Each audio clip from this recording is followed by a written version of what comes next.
ready to go if you are. Yeah, good to go, man. That's totally cool. I love it. Suck my blood! Fuck you, Ken.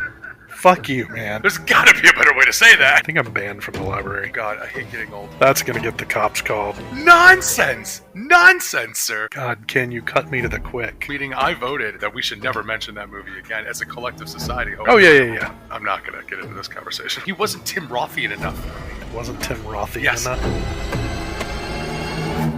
Hello and welcome to the Scare Bears podcast, the only podcast where graphic designers are celebrated and studio censorship is relegated. I am your host, Ken, aka Wild and Crazy 320 on all the socials, and as always, I am joined by the master of movies himself, Rev Horror. How you doing? I'm doing great, man. Master of horror. I kind of like that. Like, they should pay me for that shit.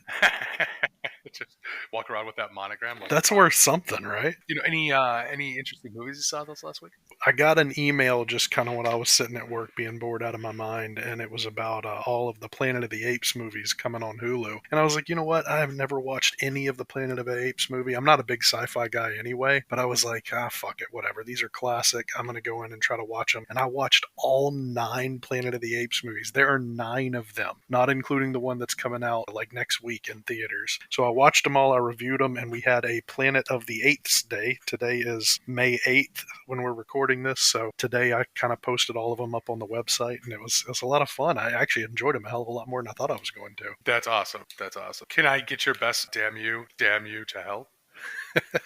Do you want the damn you to hell, or do you want to get your stinking paws off me, you damn dirty ape? That's off, man. Damn you all to hell! See, I wouldn't do it any better than that. You got me. Actually, I hate to correct you on your own show, sir, but there are actually 10 versions of Planet of the Apes. You are forgetting the Simpsons Planet of the Apes musical. Well, also, if you really want to be technical, there's also a TV show and a cartoon. So That is fair as well. There's a lot more than that. There are 9 movies. How about that? 9 movies, 10 including the one that's coming up. And that is including the shitty Tim Burton remake, which unfortunately is a thing. I thought that we had collectively as a society got together and said that we're never going to reference that movie ever again. Look, I watched it so you don't have to. How about that? I thought that we had a meeting. I was there. I was at this meeting. I voted that we should never mention that movie again as a collective society, hoping that it would just kind of go away. I missed the meeting, but I am more than happy to cast a retroactive vote. That should not exist. That's terrible. Absolutely terrible. For sure. In a series about monkeys taking over the planet, that movie is terrible. God awful. Yeah, it just wasn't that good. It was. Actually, it reminds me. I should actually text my friend. He comes down to the office and he likes to say like really hot takes just to get me riled up when it comes to movies. And he's like, "Yeah, I've never seen a bad Mark Wahlberg movie." And I'm like, "Whoa!" I was like, you know what? Though honestly, like no exaggeration, Mark Wahlberg was absolutely the best part of Planet of the Apes. I am a big fan, so I'm not gonna go against that. I loved The Happening, so whatever. If this is Hot Take Central, I guess that's mine. That's too. your hot take, all right? Because I'm not. If there's one bright spot in the Tim Burton version, I was gonna say Tim Roth. Yeah, he's pretty good. I'll give you that one too. He's pretty good in pretty much everything that he does. Yeah, that's also true. Except that TV show that he was on. He was on that TV show called Lie to Me. It wasn't my favorite show ever, and he was on that, and that just wasn't. He wasn't Tim Rothian enough for me. Wasn't Tim Rothian yes, enough? If I want to use Tim Roth as an adjective. I like it. I can start using that too. It's kind of like you were referencing last week. Tim Roth makes Mark Wahlberg look like Charleston Heston. That's right. God, and you know what? That is one thing I can tell you that I got from the Planet of the Apes movies. Who the fuck ever thought that Charlton Heston was a leading man? He is a hairy little motherfucker. That's true. I don't get it, man. But wasn't he at Soylent Green as well? He was. Yeah, and he had the quick the run up to the camera. Soylent Green is made out of paper. It's paper. It's paper. This episode of the Scare Bears podcast brought to you by Soylent Green. Soylent Green. When you're hungry, it's what plants crave.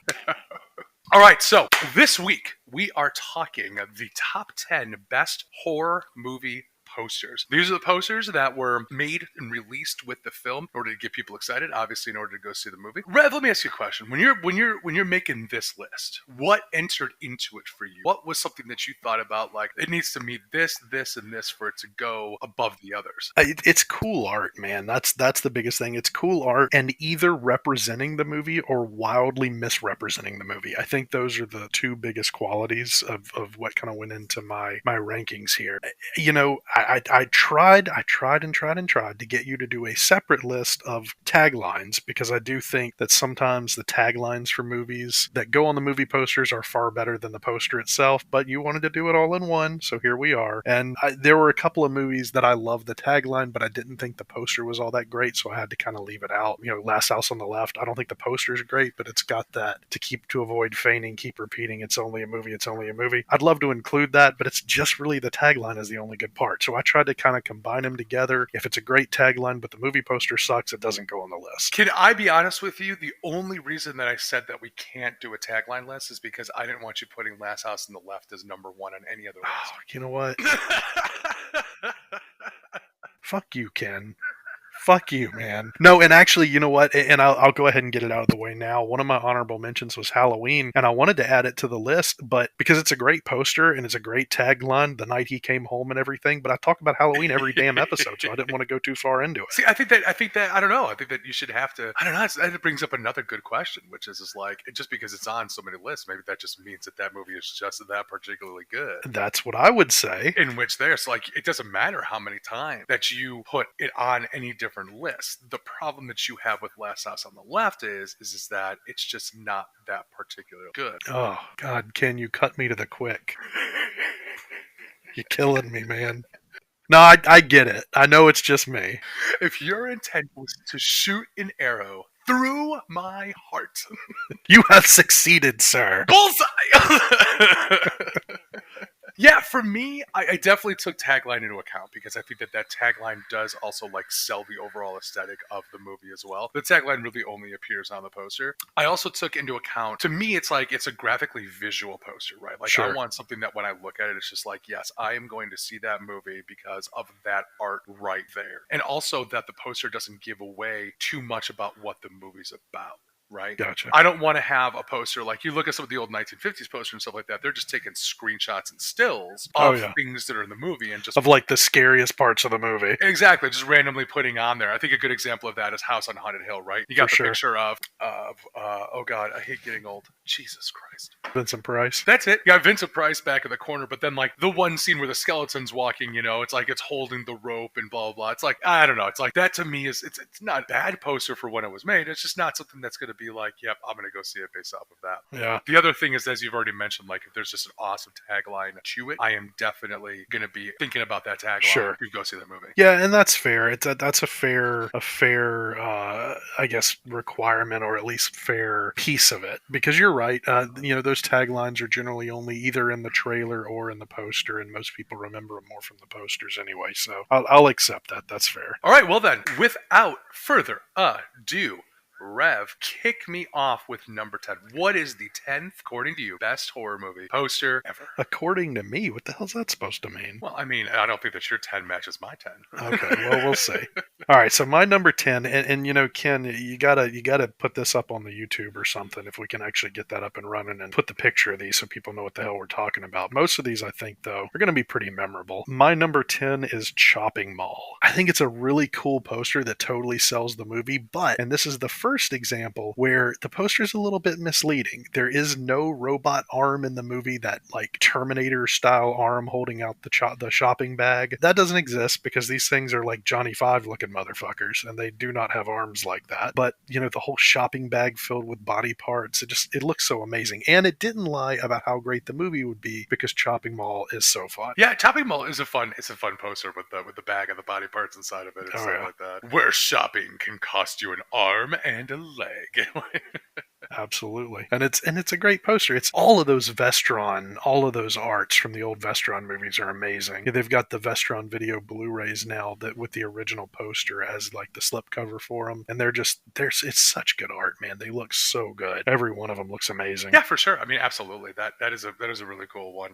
You're right. I mean, it's simplistic, which is nice. It gives you a sense that it's a horror movie for sure. I mean, with the mouth thing at the bottom of the face and then the eye on top of the bag and stuff like that. But it doesn't it doesn't tell you, what the movie's about. Like you're going to go into that movie expecting, oh, it's just going to be a horror movie at a shopping mall, and then you're going to get hit with robots, which is just insane. Motherfucking robots, man. Some man versus robots. You know what? If you go into a shopping mall for any reason and you're disappointed, just shut the fuck up. I don't want to hear your opinion. Shopping mall is great. It is a classic. It is a fun movie. Really dumb. I'll give you the dumb, but it's great. But it's like you're going into a movie titled Shopping Mall. I feel like you're going to get exactly what you signed up for. Yeah, for real.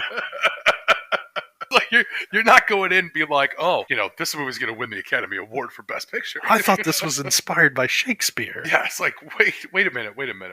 I thought this was Shop Till You Drop. I was grossly misinformed. Well, you do get the Valley Girls in there, though, in fairness. That is very true, too. It's a good movie. It's a fun movie. It's good poster. It is a fun poster. It is, sure, absolutely. Sure. I respect it, sir. What's your number 10? Saw.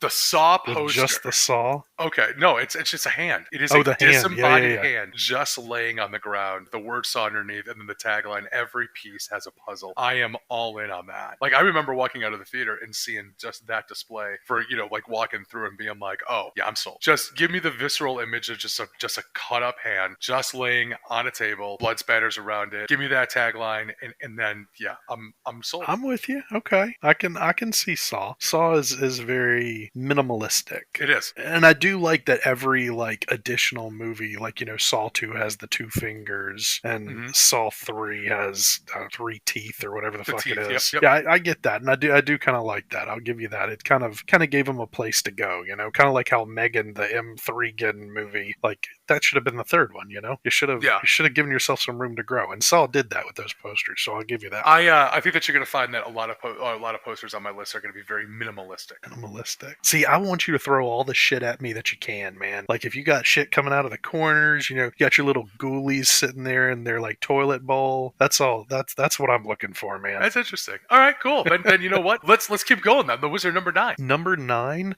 I have Maniac. Maniac is a lovely 80s movie, and the poster is so memorable. It's, for me, and a lot of this you're going to see in my list, is these are, for the most part, memories of walking down the VHS aisles and the video store. These things that just stood out to me, most of them are going to be like 80s, because I thought the 80s were like the quintessential time for like memorable horror movie posters. And Maniac, with the guy sitting there holding the severed head, it's iconic, it's scary, and it's brutal too, which really encapsulates the 70s and 80s grindhouse look that just doesn't exist anymore. It's like a time capsule as a poster. It's memorable, but it's perfect nostalgia for those VHS covers when you're walking down the video store as a kid. Absolutely. It just doesn't exist anymore. Awesome tagline as well. Awesome. Just, I warned you not to go out tonight. It's definitely memorable for sure. It's like you harken me back to like, because it's like, when I was younger, and I'm pretty sure that you're around the same age bracket that I am, in terms of like, you had Blockbuster and then you had like Tower Records, right? And like Tower Records was always like the dirtier version of Blockbuster. So like they were the ones that were willing to like show the different covers and stuff like that. And I totally remember walking through Tower Records and being like, oh, that movie's not appropriate for me, but I want to watch it. No, we did not have a Tower Records because I was small town south. We had a movie gallery and Blockbuster was always a little bit uppity. Blockbuster was a fancy one? Yeah. So, we always shopped at the Blockbuster was a fancy one. And then, oh my God, when we got Hollywood Video, people lost their goddamn mind. You could literally hear people going, ooh, Hollywood, that's so fancy. And, we're sitting there shopping at movie gallery where there's like popcorn ground into the ground and they didn't even fucking sell popcorn. And you had like no fucking fucking clue how it got there. So yeah, I had a little bit. We didn't have a Tower Records, but I guess Movie Gallery was our low rent bullshit Tower Records. That's right. Scare Bears podcast brought to you by video rental stores. I say bring them back. Absolutely. Bring them back. Hey, listen, Absolutely.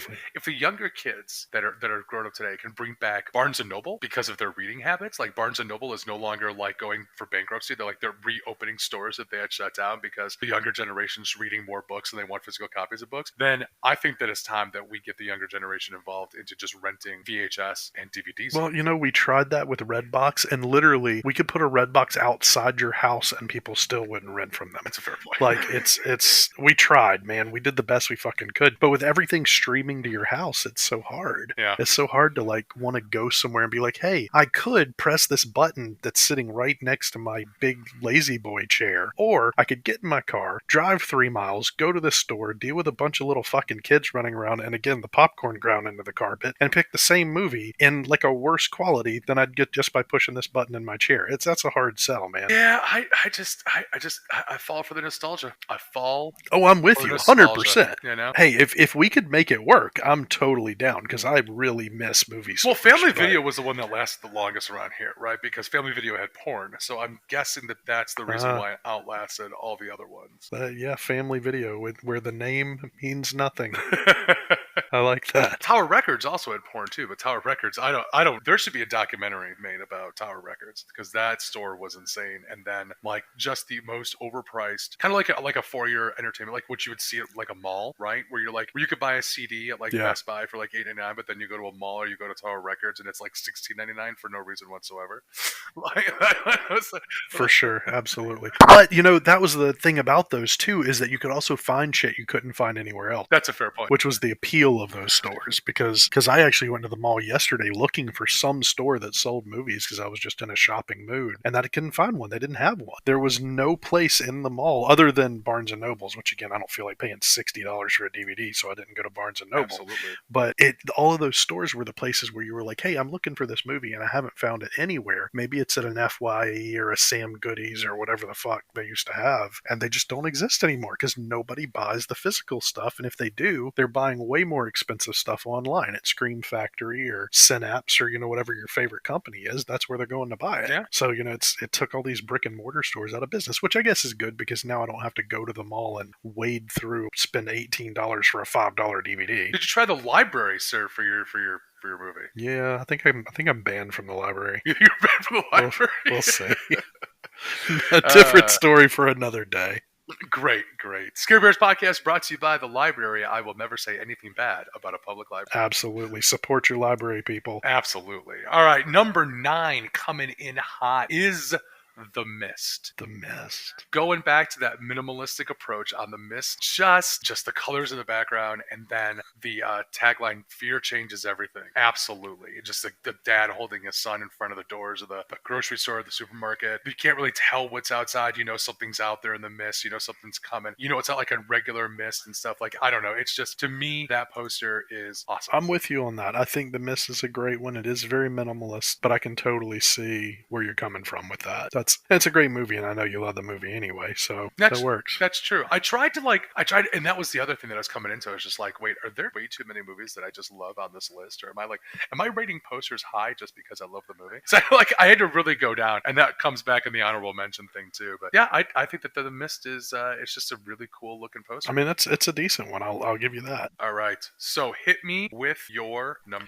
Well, 8. And it's funny you mentioned that because a lot of these movies that I have in mind are not movies that I particularly love. I feel like the posters are so iconic and memorable that it's ones like when you pose the question, what are your favorite movie posters? They're just the ones that automatically came to mind. So number 8 is a movie that I don't particularly love, but I love the poster, is the movie House, also from the 80s, with the disembodied hand ringing the doorbell, don't come alone, horror has found a new home. It's a cool poster. It shows exactly what the movie is going to be. It's going to be fun. It's kind of dumb. dumb, but it's self-aware and it has fun with itself. And again, it's one of those VHS box covers that, just stood out in my head. Hell yeah. I mean, that's totally cool. It's like a zombie kind of, hand just ringing a doorbell. Yeah, it's pretty nice and simple. See, that's my minimalist. Your minimalist is guy staring into the distance. Mine is a zombie hand and a doorbell. See, but you know what? Your minimal in this instance, I will say that your minimalism outdoes my minimalism. Although I just found the horror movie poster where I think I like the tagline better than yours, where it just says "Ding dong." Oh yeah, that's another good one. I think I'm gonna have to go with. I'm going to go with that tagline. Maybe you're right. Maybe we should just do a tagline. I might have to, but I feel like "Ding dong, you're dead" is not a great tagline in and of itself. It just works great for the picture. Nonsense, sir. That is just an amazing tagline. That'll stick with you. It's 4 words. Ding dong, you're dead. Fair enough. That's what we ought to start doing. That's how we should answer the doors from now on. Ding dong, you're dead. Well, just say it in the Ring doorbell and then see what happens. Like you press the Ring doorbell and then you're on camera. Hello, yeah. Ding dong, you're That's dead. That's gonna get the cops called. For sure. Just a precursor to The Purge. All right, so going in the house, I'm going to take it in a completely different direction because, again, just a very bare poster, but I remember seeing this when I was walking out, and I just love them. It really encapsulated what I thought the movie was going to be about, and it did. It's called The Last Exorcism. Ooh. Just seeing the girl bent over as far as you can, like inhumanly bent over backwards, underneath just a very simplistic cross, above her, the shadows and stuff, and just, against a bare kind of like just messy wall. I thought that poster was phenomenal. I don't disagree with you. The Last Exorcism is a great poster. And it's got a couple of them too. They got the girl bent over, which actually that one's also almost exactly the cover of Last Exorcism 2. But one of the movie posters has that same girl like up in the upper corner of a room. Up in the corner? Yeah. That Up in the one's corner great with legs too. like, naturally spent. Oh my God. Both posters are great. I actually have another one that has 2 posters like that are great too. For sure. But yeah, and then the tagline is just simple, just believe in him. And it's like, who do you have to believe in? Are we believing in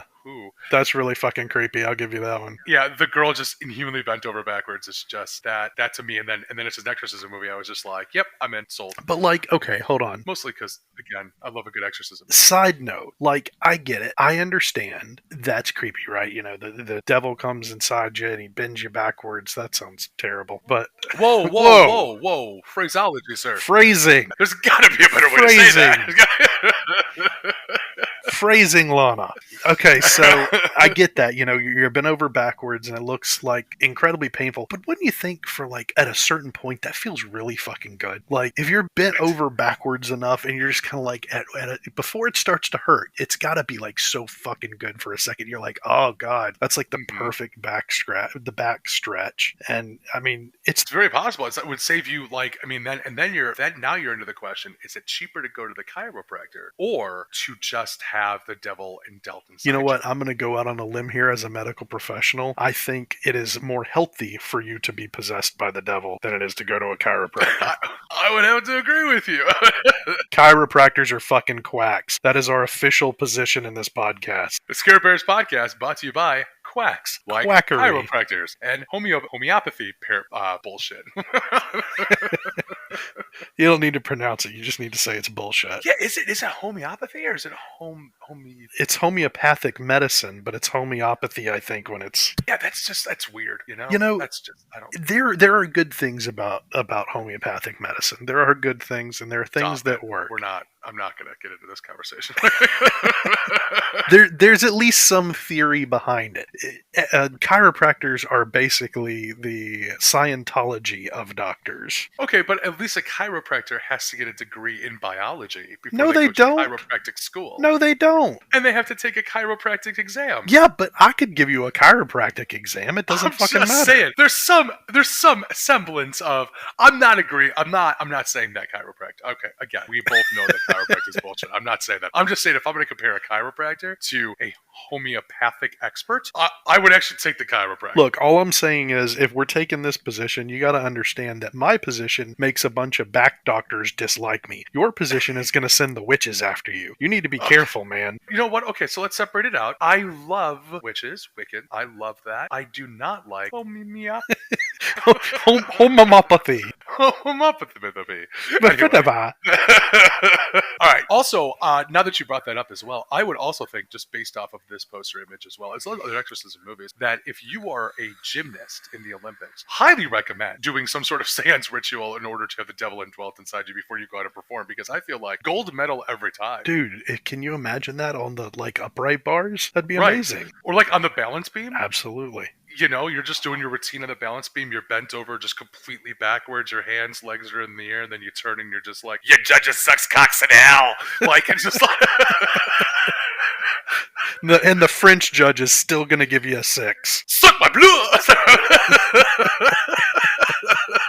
I love it. All right. What's your number 7? Number 7, I am going with part 8. This is another 2-part movie poster. I am going with Friday the 13th Part 8, Jason Takes Manhattan. I low-key love this movie. I know so many people think it's the worst of the series, and they're wrong, but this poster is fucking amazing. You've got the first one that I'm talking about is the Jason mask and the knife above the New York City skyline. It's so great. New York has a new problem, which is perfect because this was the era of New York where everyone in America was like, hey, maybe don't go to New York. That place kind of sucks. That's not a great place to visit now because it had the crime before we had Giuliani and all that stuff was cleaned up. And it really takes advantage of that. And this poster like totally represents that. But the other poster, the one I love even more, is the one that's the I Heart New York, but Jason's tearing through the heart. Oh, such a good poster, man. Both of them are so iconic. Whether you like the movie or not, these posters are fucking rad. You'll find no argument for me on either of these. I think that is an excellent choice. I was actually going to tweet. That was I was thinking about that one for a while. Part 8, and I will say that actually Part 8 is my favorite Friday the 13th poster because even the first one, I just don't really give a shit for. I don't really connect either. I do think the final chapter is really cool. Final chapter is really cool because you got the knife through the skull, blood coming out from underneath. Like, that's the other one that I think is cool in the Friday the 13th series. But like, I have to give it to, I gotta say, Jason Takes Manhattan. That's the best one. Well, and this is another poster that's a little bit of a lie because yes, technically he does go to Manhattan, but 90% of the movie they're on a fucking boat. So that's like it really should have been like Jason on a boat. But it's fine. I love the poster, and and it had me waiting the whole damn movie for him to step off that damn boat and get to Manhattan. And when he did, so good. Such a good movie. Loki, it's a fine movie. I know a lot of people are just like, oh, got to number 8, blah blah blah. It's just like, but that's where else were they going to go with it? They already tried Psychic Children. Scream 6, they went to New York. They're in the middle of the city and stuff like that. Now, how many times are you going to do that? I just say it. But people love Scream 6. I don't know. Well, but in fairness, I think a lot of people didn't love Scream 6 too. So maybe it's just something about New York. That's very possible too. But I love Scream 6. Yeah, I know you do. But we've also already established you have a terrible taste in movies. So I think that's a matter of opinion, and that your opinion is just wrong. So. Oh, damn, fighting words today. Okay, but not when it comes to the poster for Jason Takes Manhattan. That's right, because it's a fucking awesome poster. 100% correct. But nobody's perfect. So I'm gonna move into my number 7, which again, 2 different posters. Love both of them, and that is the most recent release of the movie Smile. Yeah, the first one that I love is just the red background, black slash through into a creepy ass smile with the words of the movie intertwined there. That one is great, but then the other one with just her face angled downward, looking up with just the most ridiculous grin on her face, and then by the time that you've seen it, it's too late as a tagline. It's just, I don't know. I think that movie poster is amazing, and I think that if anybody saw that, they would totally go see that movie just based off of that poster alone.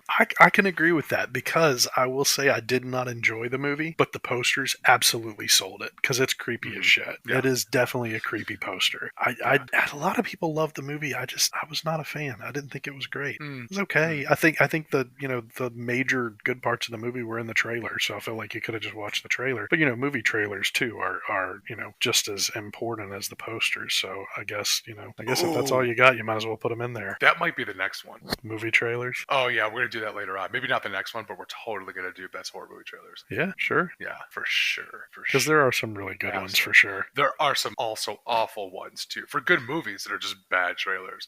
See, that's what the list should be. Yes. Top 10 worst trailers for good movies. For really good movies. I like that. You know what? Yeah. Book it. Yeah. Put that on the board. Put it on the board. Ship it. We're done. Ship it. Heavier people call my people. We're doing lunch. Yeah, I know both posters are, I think, just great. And again, it goes back to that minimalistic style that I think that I love a lot in terms of just, it doesn't matter. That bright red catches your eye, that black slash through with the words underneath. And then just again, the way that they captured that smile and then made it even creepier somehow on the poster. And I'm guessing that they widened the mouth and stuff. Just amazing. Just maybe that's just what her face looks like. That's very possible too. That's very possible. Maybe like her husband's like, oh God, fucking stop it. You're scary as shit. Stop smiling at me. Stop smiling at me. Deliberately make her unhappy so she'll fucking knock it off. Maybe she's got a pretty mouth. Got a pretty mouth.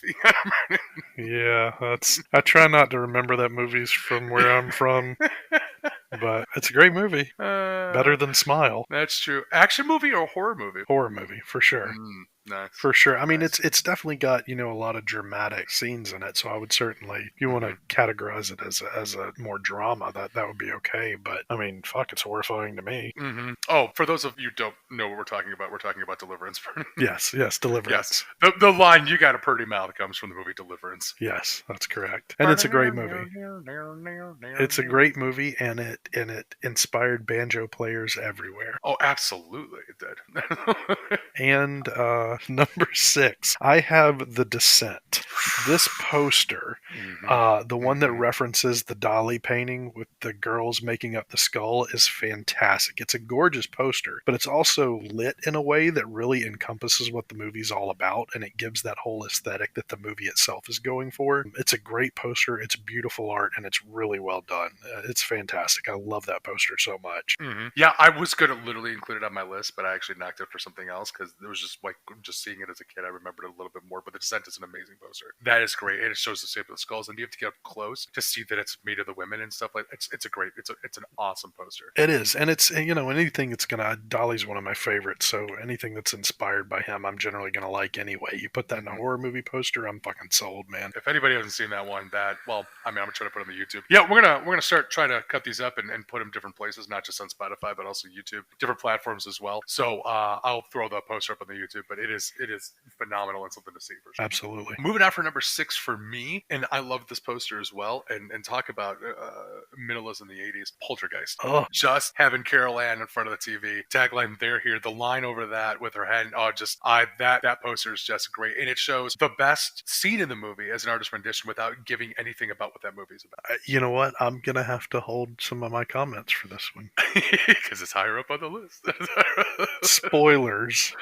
No, I agree with you. It's such an iconic poster, and it's so creepy. It's deliciously creepy. I don't think that a week goes by without somebody sharing that poster on Slasher. Oh, I'm sure. It's just one of those things that just sticks in your head when you see it, and it's I don't know, that they're here. It's got everything in it. Yeah, it's a great poster. 100% agree. Which I will agree with even more in a little bit. And for those of you keeping track at home, playing the Scare Bears podcast drinking game, that is the 4th episode in which we mentioned Slasher. For those of you who have not heard yet, Slasher is a horror movie social media app that works a lot like Instagram. That is phenomenal. If you guys are fans of horror movies, you guys should totally join up. The Scare Bears podcast is not affiliated in any way with Slasher, but our goal is that if we keep mentioning it over and over again, that we will be. That's right. And they can pay us any amount of money for any length of time because we are Slasher whores. Absolutely. And we will gladly take your money and mention you even more than we already do. Although, you know what? At a certain point, we're going to have to stop talking about them because what's the point in paying us to advertise if we're already talking about it for free? That's a fair point. Why buy the cow if you're getting the advertising milk for free? That's right. Man, we're going to have to think about this. And I also I do want to clarify something that Rev just said. We're not just slasher horrors, we're horrors in general. So that's right, correct. If anybody else listening to this is just like, oh, hey, I'd love for them to mention my thing. Great, we're whores. That's totally fine. Nothing but a bunch of whores around here. We're in. I will do this though. We are not going to be ever sponsored by chiropractors. That's correct. Take it a Fuck stand. you guys. Take it a stand. Fuck you guys. I would rather be sponsored by those massage chairs in the mall, you bastards. That's Chirotown. Oh, Little Simpsons reference never hurt anybody. That's two. That's two this That's episode two. from me. This episode brought to you by The Simpsons. All right, so let's move on from all this terrible talk. This nonsense. This nonsense. This poppycock. Tell me about your number 5. Number 5, and again, I think it should be getting pretty clear now where my horror loyalties lie. My number 5 is Chud. The Chud poster is so great. It's got the Chud lifting the manhole cover. They're not staying down there anymore. It's got the glowing eyes. It's one of those beautiful VHS covers that just really made you want to see the movie. And for those who don't know, Chud stands for Cannibalistic Humanoid Underground Dwellers, which it also tells you on the cover. So you don't even have to worry about what the movie's about. You're going to know going in that this thing is lurking beneath your feet and is getting ready to pull you into the sewers. It is peak 80s horror. It's a video store classic. Number 5 is Chud. Yes, it is a good movie poster for sure. It does kind of encapsulate what the film is literally about. It is great. Love the skyline in the background, just stuff coming up from underneath the sewer lift and the manhole cover. It is great. Absolutely. It makes no apologies about what the movie's going to be about, and it's one of the 80s posters that does not lie to you at all, and it's exactly what it's about. A recent article in a New York newspaper reported that there were large colonies of people living under the city. The paper was incorrect. What was living under the city is not here. Chud is under the city. Chud coming to a theater near you. They're not staying down there anymore. I love it. That's right, because they're fucking coming for you, motherfucker. I love how there is like in the italics. They're not staying down there anymore. Like, all right. They italicize it for the emphasis. Yeah. Yeah, Chud's a great poster. Chud's a good one. I could definitely see myself like in the movie store walking through the thing and just being like, sold. Absolutely sold. I want the Chud guy. Chud guy's coming home with me. This kind of leads to a new life, things coming out of thing. My number 5 is Dead Alive. Ooh, that's a good one too. I do like Dead Alive. That one is one that I remember where I was a kid just walking down the horror movie store, like just the aisle and just seeing that, box art, that poster of just the girl ripping her mouth open and then underneath the skeleton poking through.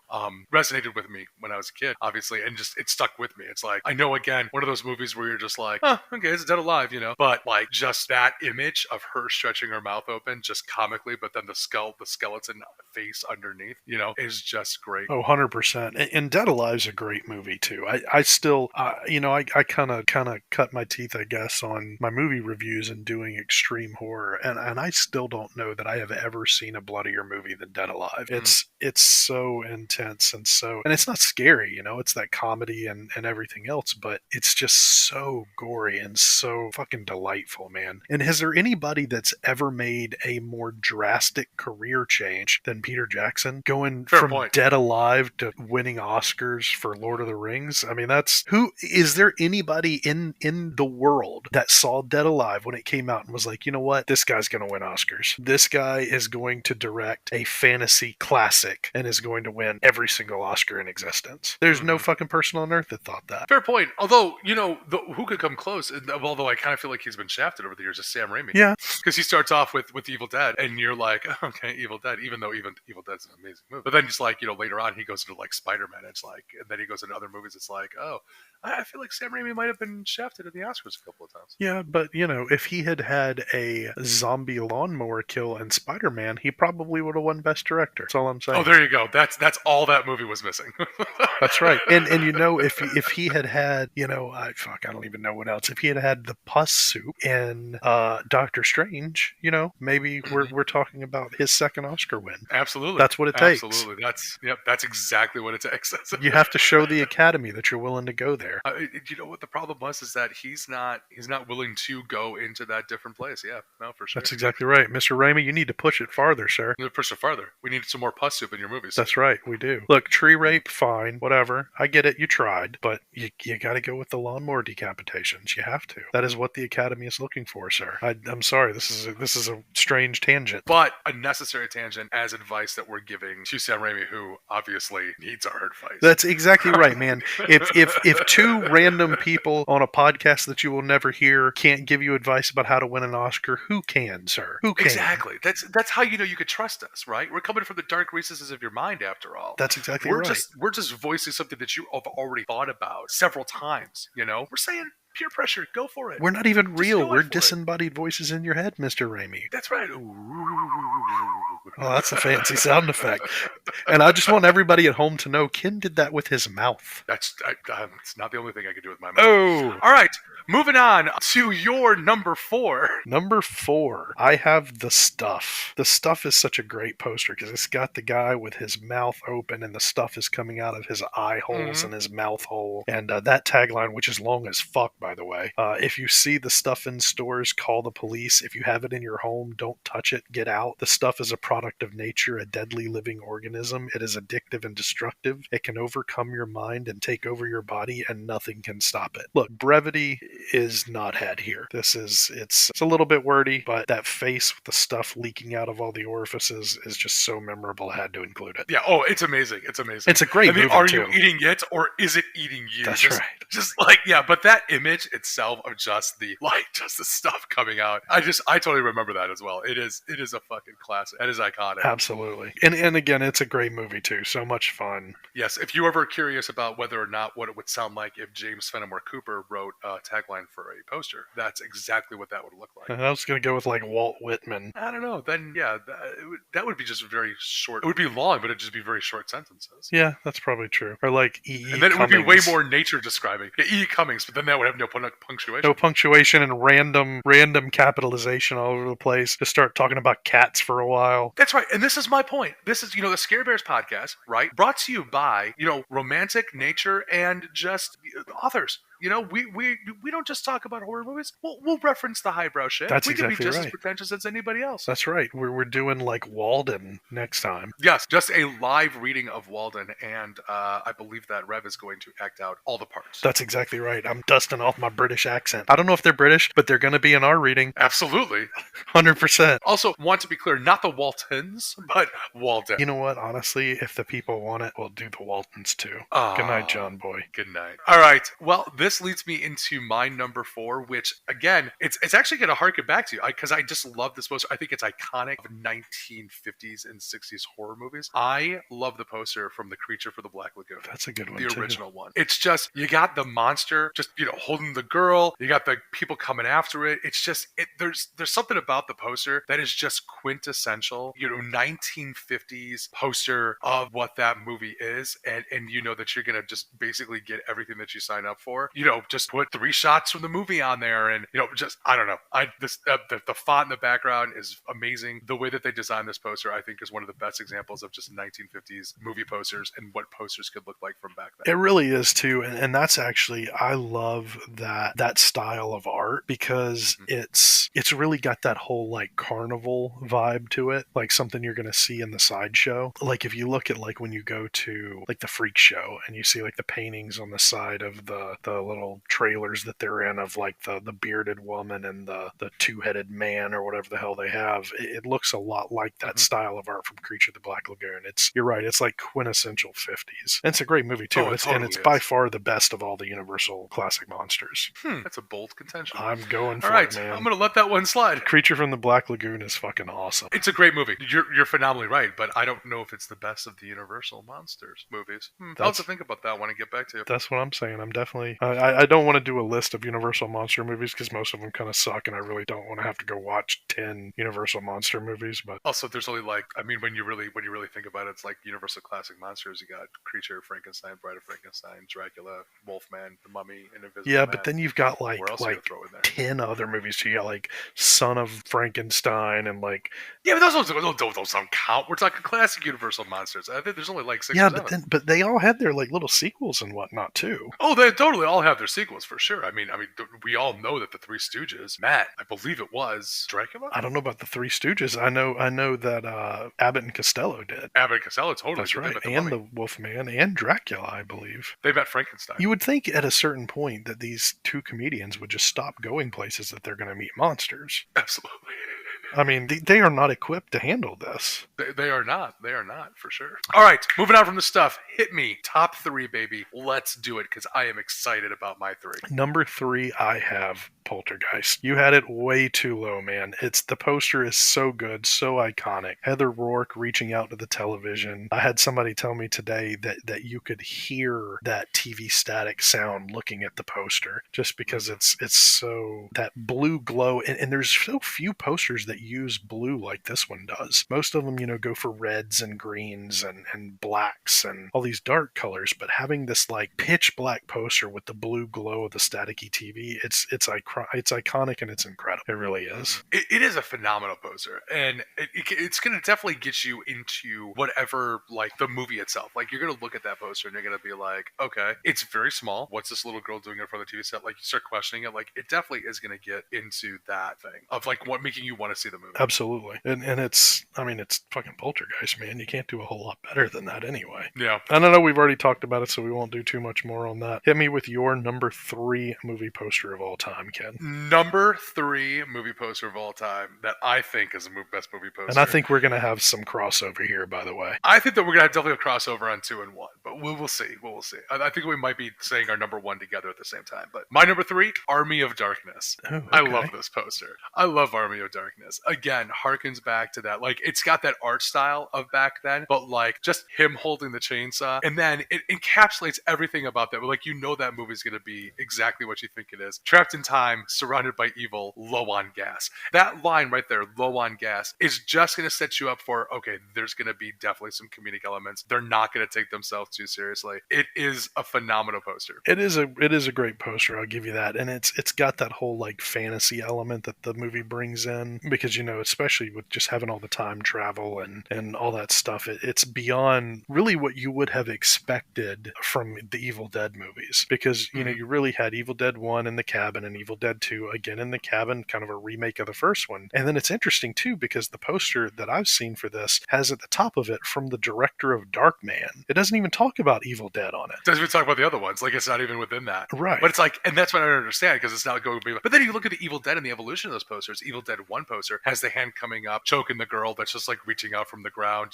right, hearkening to the tree scene. And then number 2 is just the skeleton face smiling at you, like looking at you from the side, totally down. And then you got this one, which is just like, if I'm going to choose a poster that encapsulates a movie, and just the 3 lines there, tell me exactly what this movie is going to be about. It's going to be about just, castles, battles, fantasy, guy with his chainsaw on his arm, skeletons fighting him coming up from the ground. And it's going to have that comedic element that I'm looking for in a comedy horror movie. 100%. And it's definitely a movie you want to see. You see a poster like that and it almost looks like Superman-ish, except he's got a fucking chainsaw. Absolutely. 100%. I'm with you on that one. That's a good one. Let's go into number 2, because I'm excited to see what you got here. Number 2, talk minimalist. Number 2 is Alien. Alien is a perfect example of what you were saying. Sometimes simple is better. It's just the egg with the "in space, no one can hear you scream" tagline. And it makes you want more. It makes you curious. It makes you want to see what the movie's all about. And it doesn't hurt that the movie's so fucking good. But the poster in a vacuum is still one of the best movie posters of all time. Not even just horror movies. It's one of the best movie posters of all time. Alien is my number 2. The best tagline. Oh, for sure. Such a great tagline. And it's one that they kind of reused. Like, that tagline alone is just, you're just going to be remembering that forever. Like, I mean, in space, no one can hear you scream. It's amazing. But I'm going to hold off on my talking about it, because we're definitely going to talk about it. Interesting. Well, I'm wondering if your number 2 is my number 1. And we'll find out right now. Because my number 2 is Hellraiser.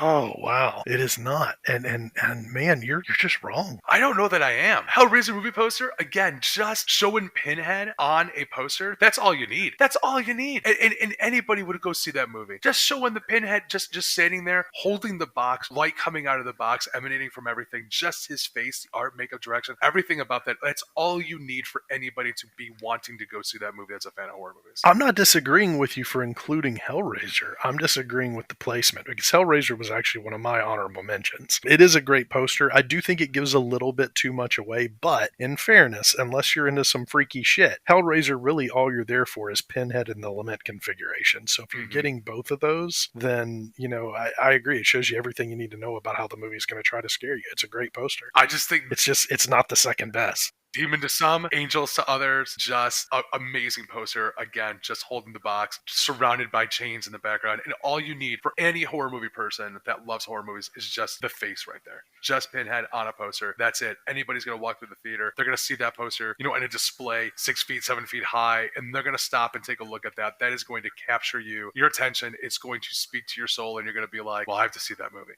And hot take from me, I'm actually not the biggest fan of Hellraiser. I mean, I got some problems with it, so which we'll talk about in another episode. But the poster itself would make me go I can see movie. that, and I'm with you. I'm not the biggest fan of Hellraiser either. I do like it. I actually went and did all of the Hellraiser movies last year, I believe, maybe even early. No, I think it was for last Halloween, or right before last Halloween. I watched them all, and they are certainly varying quality. The first one is definitely iconic, and it's a classic for sure. But it's certainly does have its problems at times, so I'm with you there too. But that poster is an incredible poster. I'll give you that. Like I said, it was one of my honorable mentions. It's just too high, man. Because my number one, you're going to be like, oh shit, yeah, you're right. No, number one, I mean, obviously, you know what my number one is based off of that, and I think that I know what your number one is, and I think that poster is amazing as well. So, anyway, honorable mention time. Before we go number one, hit me with it. The only one I have left, because we covered Halloween and Hellraiser, is It Comes at Night. I still haven't even seen this movie. It's a movie I want to see, but it is perhaps the best example of a poster selling a movie before you even watch a trailer. All it is the dog staring out into the darkness, the isolation, completely creepy. It's an amazing poster to just sell a movie on just that. You don't see any monsters. Mm-hmm. You don't see anything, scary per se. It's just the dog, the darkness, and it comes at night. Such a great poster. A24 has a knack they do for making some amazing for posters sure for their movies. I mean, even their non-horror movies. Like you go back to Pearl and then X with just Mia Goth holding the fucking X in the background with the X in the barn, and then even the poster for Everything Everywhere All at Once with the eyes like just making little faces around there. Like it's A24's got just a real good knack for making a good movie poster. Talk to Me is another example of that. Hand reaching out from a mist of the darkness, backlit and stuff like that. I don't know. Just great. They know what the hell they're doing. That's for damn sure. They definitely do. I love. I'm a big fan of A24. I love seeing just the movie studio rise to that and just really kind of that story. Just a big fan of it. 100%. And as somebody who supports indie horror, I know they're hard to consider indie now, but for an indie company to go as big as they have is just huge for the industry, and it's such a great thing to see. Big fan of A24. I'll pretty much watch anything they put out because I don't know that I've been disappointed by a movie yet. They pick really good movies to distribute. They really, really do. No, they do. Absolutely. A24 is amazing. We could talk A24 for 30 to 45 minutes and everything else. So 100%. We'll definitely be referencing them in the future for sure. Maybe we should just do the 10 best A24 films.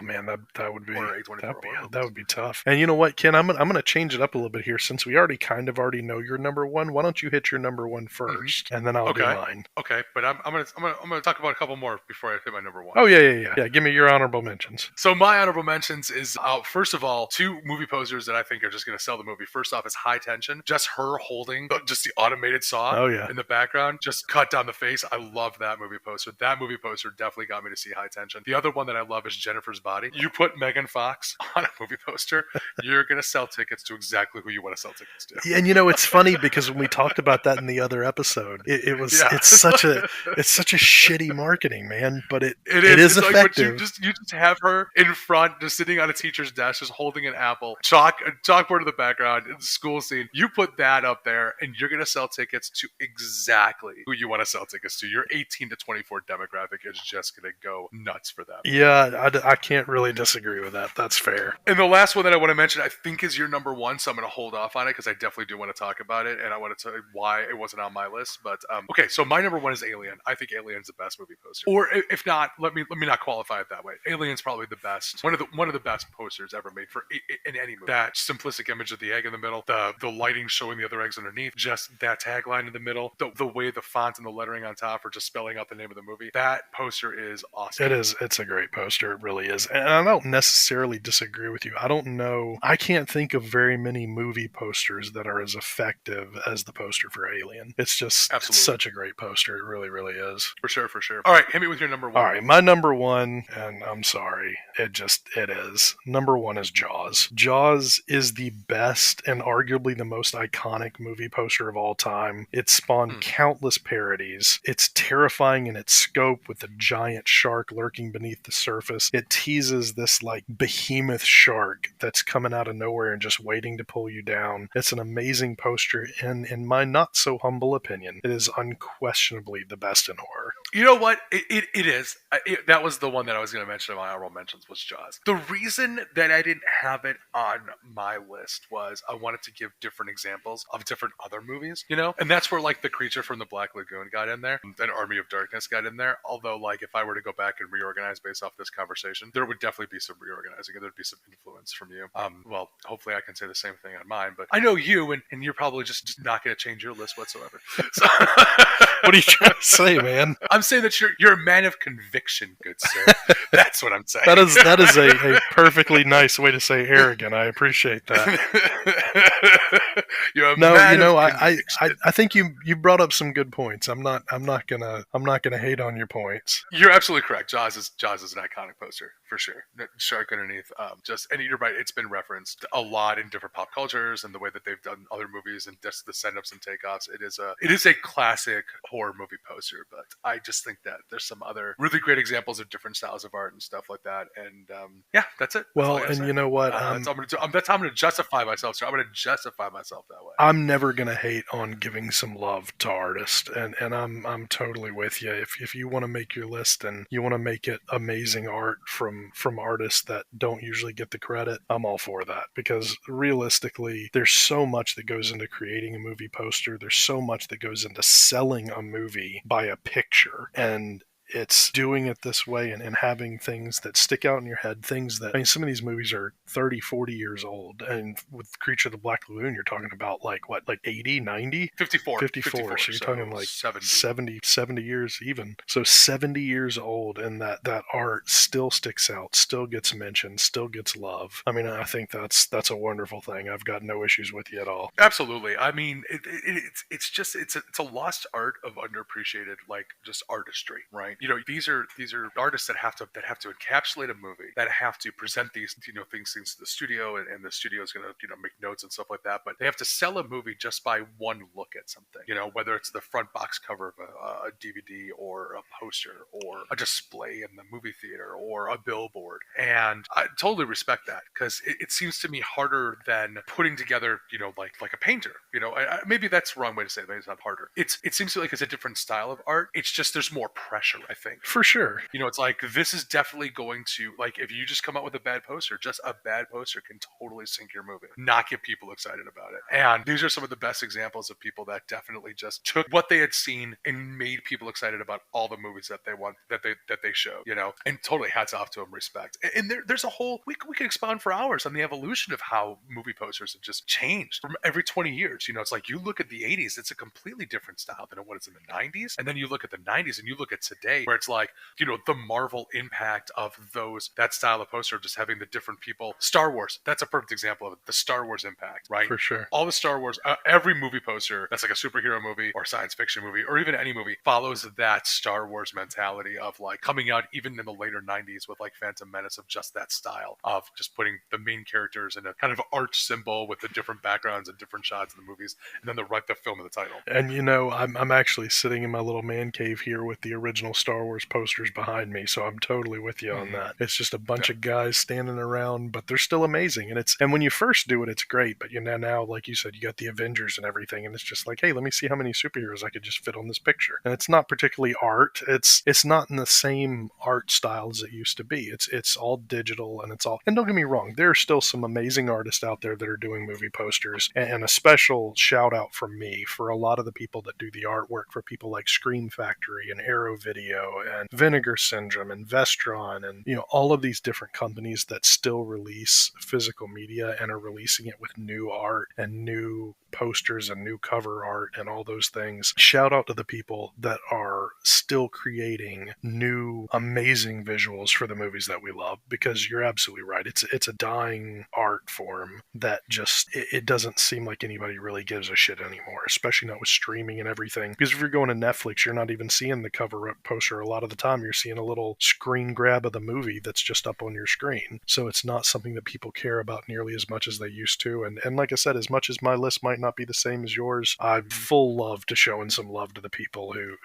absolutely deserve it from time gone by. And shout out to the ones that take the movie posters that are from old and just kind of reinvent them. Absolutely. I mean, I have some phenomenal posters that I bought of just different graphic artists going out there that have taken kind of styled. It's like maybe I could put up a picture of one of mine out there, like the Exorcist one, because I love the Exorcist poster that I got, and that was just like a redraw of just somebody taking that movie and just interpreting it a different way. It looks awesome. Absolutely. And especially with those movies that are, that are especially the ones that are out of copyright and stuff, that people can go back and make these amazing paintings and posters and drawings and everything else. It's not something that I can do, so I very much appreciate anybody that can make real art, because I mean, I'm stick figures, man. That's about the most I got, and even my stick figures aren't straight lines, so that is not something I'm capable of. That is right. Shout out to you. Much love from the Scare Bears podcast, do graphic designers and just people that make movie posters. Whether you're independent and doing your own interpretation, or whether you're working for a studio, it is just talent that I do not possess, and I am completely, as the kids say these days, jelly like Magellan or something. All right, Rev, where can people find you? What can people do in order to read more about what you've written or different things? I write for the horrorrevolution.com with 2 R's, horrorrevolution.com. I am Rev Horror, so that's something that you can find me on all my socials at Rev Horror, everything from Instagram to Twitter to whatever. I mean, I'm Rev Horror on everything. And, we do movie reviews and interviews and different series for different holidays. Do everything we can to kind of keep people engaged and hopefully bring them a lot of especially indie horror that you've never heard of before, sending you places to see great movies that you otherwise wouldn't have even known about. That was kind of my mission when we started. That's what we're still trying to do, and of course new and mainstream popular stuff too. So anything you want to read, and of course any suggestions you have, feel free to hit me up, because I love horror as much as you do. So let's watch as much of it as we can. For sure. I have always had a chance to read Rev's writing and some of the other people that work for him and contribute to that site. Amazing stuff. Very in-depth interviews and just very good things on that. I would recommend that you guys go check that out. Rev, if they wanted to get in touch with us, maybe with ideas or to argue with us or to send feedback or just to call us a bunch of douchebag horrors, where would they do that? If you want to call us a bunch of douchebag people, keep it to yourself. No.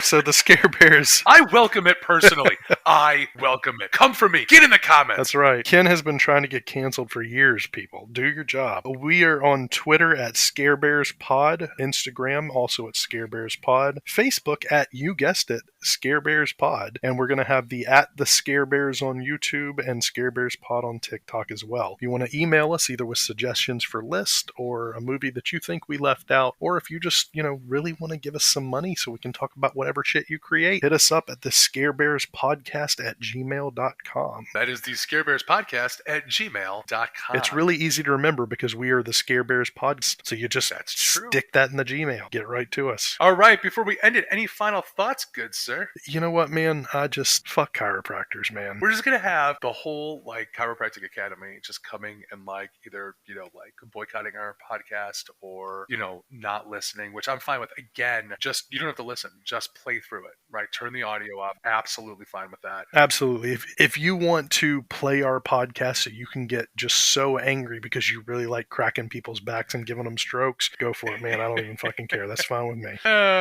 Just fuck chiropractors, for sure. Man. All right. Well, then, I guess we will see you next time. Got nothing else really to add on that. Maybe what I'm thinking is, what we did leave out